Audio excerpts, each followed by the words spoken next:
જય શ્રી કૃષ્ણ. નવવિલાસનો આજે ચતુર્થ દિવસ. આ દિવસોમાં આપણે આપણાથી થઈ શકે એટલા યમુનાજીના ગુણગાન ગાવાનો પ્રયત્ન કરીએ છીએ.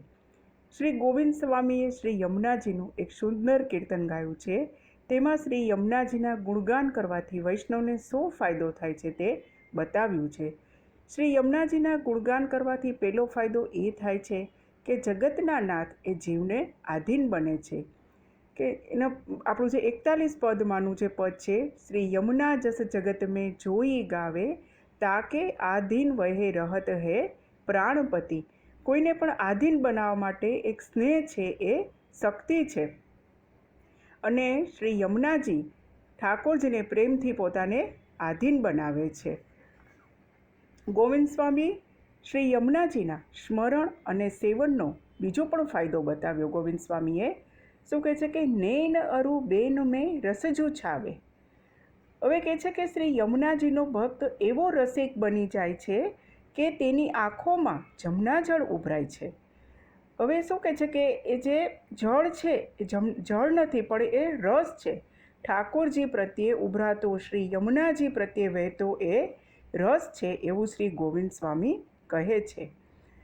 બીજું તે શું કહે છે કે વૈષ્ણવ વેદ પુરાણ તે यह बात अगम है, प्रेम को भेद को न पावे. શ્રી યમુનાજી તો સાક્ષાત પ્રેમના દેવી છે, જગદંબા છે.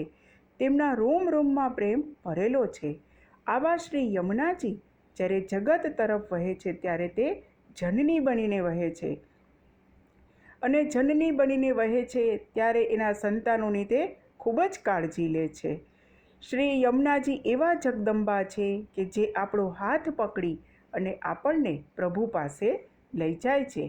માટે ગોવિંદ સ્વામી કહે છે કે કહત ગોવિંદ શ્રી યમુને કી જા પર કૃપા, સોઈ શ્રી વલ્લભ કુલ શરણ આવે. જે જીવ ઉપર માં શ્રી યમુનાજી કૃપા કરે છે તે જ જીવ શ્રી પ્રભુના શરણે જઈ શકે છે. હવે જો ભૌતિક આંખોથી આપણે શ્રી યમુનાજીને જે જળ સ્વરૂપે, ચિત્ર સ્વરૂપે, મૂર્તિ સ્વરૂપે જે બી આપણને દર્શન થાય છે, તે દર્શન એમાં સાક્ષાત શ્રી યમુના મહારાણીજી બિરાજે છે. અને જે આપણે યમુના જળ જોઈએ છે એમાં પણ સાક્ષાત શ્રી યમુનાજીનો વાસ છે. ભાગ્ય સૌભાગ્ય આપણું જે 20 નંબરનું પદ છે, એમાં શું કહે છે કે યમુનાજી આપણા માટે શું છે, તો કે ભાગ્ય અને સૌભાગ્ય બંને કોણ આપે છે? શ્રી યમુનાજી. ભાગ્ય સૌભાગ્ય શ્રી યમુને જુદેયી, બાત લૌકિક તજો પુષ્ટિ યમુને ભજો, લાલ ગિરિધરનવર તબ મિલેહી. અને આપણે ગાઈએ છીએ કે મેં તો યુગલ સ્વરૂપે જોયા શ્રી યમુનાજીને, મારા ભવના દુખડા ખોયા શ્રી યમુનાજીએ. શ્રી યમુનાજી શ્રી કૃષ્ણના ચતુર્થ પ્રિયા છે.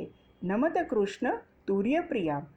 હવે જે ભગવદીઓ છે, જે સેવા કરે છે, જે શ્રદ્ધા ધરાવે છે, જેમને ઠાકોરજી પ્રત્યે આસ્થા છે, તો યમુનાજી એમાં શું મદદ કરે છે? તો ભગવદીઓના હૃદયમાં પ્રભુ પ્રત્યે પ્રીતિ પ્રગટાવે છે. એમને તનુનવત્વનું દાન આપી અને સેવા કરાવે છે અને એની લીલામાં બોલાવી લે છે. यह प्रसाद हो पावु श्री यमुना जी, यह प्रसाद हो पावु, तुम्हारे निकट रहूं निस्वासर, કૃષ્ણ કૃષ્ણ ગુણ ગાવું. હવે આપણા શ્રી યમુનાજી છે એ 4 સ્વરૂપે આપણા પર કૃપા કરે છે. એ કયા કયા છે? તો કે નેત્ર દ્વારા કૃપા કરે, મુખારવિંદ દ્વારા કૃપા કરે, હસ્તકમલ દ્વારા કૃપા કરે અને ચરણ કમલ દ્વારા કૃપા કરે છે. હવે આપણા યમુના 41 પદ જે છે આપણા યમુનાજીના, એનું જે 28 નંબરનું પદ છે એમાં કુંભનદાસ શું કહે છે? ભક્ત ઈચ્છા પૂરન શ્રી યમુને જુ કરતા. એમાં કહે છે કે શ્રી યમુનાજી ભક્તજનોની ઈચ્છાઓને પૂર્ણ કરે છે અને પોતાના ભક્તોને કંઈ માગવું જ નથી પડતું. જ્યારે જે મા બની જાય છે એને સંતાનોને કંઈ માગવાની જરૂરત જ નથી. એ યમુનાજી પોતે જ એની જે લાલન પોષણ છે એ બધી જવાબદારી યમુનાજી પોતે જ ઉપાડી લે છે. એટલે કોઈ વૈષ્ણવે તેની ચિંતા કરવાની બિલકુલ જરૂર નથી. શ્રી યમુના પુલિન રાસ બ્રજબધુ લીએ પાસ, મંદ મંદ હાસ કર મનજુ હરતા. હવે આપના તટ ઉપર જ પ્રજાંગનાઓ સાથે શ્રીજી રાસ ખેલે છે, ત્યારે તે મંદ મંદ સ્મિત કરતા શું કરે છે? તો કે ભક્તોનું મન હરી લે છે. તો કુંભનદાસજી કહે છે કે શ્રીજીના સુંદર મુખારવિંદને નિરખતા મનમાં એ જ સ્મરણ થયા કરે કે શ્રીજી શ્રી યમુનાજીના છે, અને શ્રી યમુનાજી આપણા આવા ભાવોને હૃદયમાં ભરનાર અને પોષનારા છે. હવે આપણે યમુનાષ્ટક છે, તો યમુનાષ્ટકમાં જોઈએ તો કે નમોસ્તુ યમુને સદા તવ ચરિત્રમ અત્યદ્ભુતમ. તો કે હે યમુનાજી, આપને મારા નિત્ય નમન હો. આપનું ચરિત્ર તો અત્યંત અલૌકિક છે. આપના જલપાનથી તો ક્યારેય યમુના યાતના ભોગવવી પડતી નથી. પછી કહે છે કે મમાસ્તુ તવ સન્નિધો તનુનવત્વ મેં તાવતા. એમાં કહે છે કે હે કૃષ્ણ પ્રિયા, હે યમુનાજી, આપના સાનિધ્યથી મારો દેહ એવો સેવા ઉપયોગી બને, તનુનવત્વનું દાન કરો, એવી કૃપા કરો, અને એને લીધે ભગવાનમાં પ્રીતિ સુલભ થશે. જે ગંગાજી છે એ આપના સંગમથી જ પૃથ્વીમાં ખ્યાતિને પામ્યા છે. તો પુષ્ટિ ભક્તોએ કેવા ગંગાજીની કીર્તિ ગાવાની છે? કે શ્રી યમુનાજીના સંગમવાળા જે ગંગાજી છે એમની જ કીર્તિ ગાવાની છે, એકલાની નથી ગાવાની. આજે છે ચતુર્થ વિલાસ. ચતુર્થ વિલાસ કિયો સામાજુ પરાશોલી માહી, અને આજના સખી છે ચંદ્રભાગાજી, અને આજની સામગ્રી છે ખડમંડા, જલેબી અને લડવા.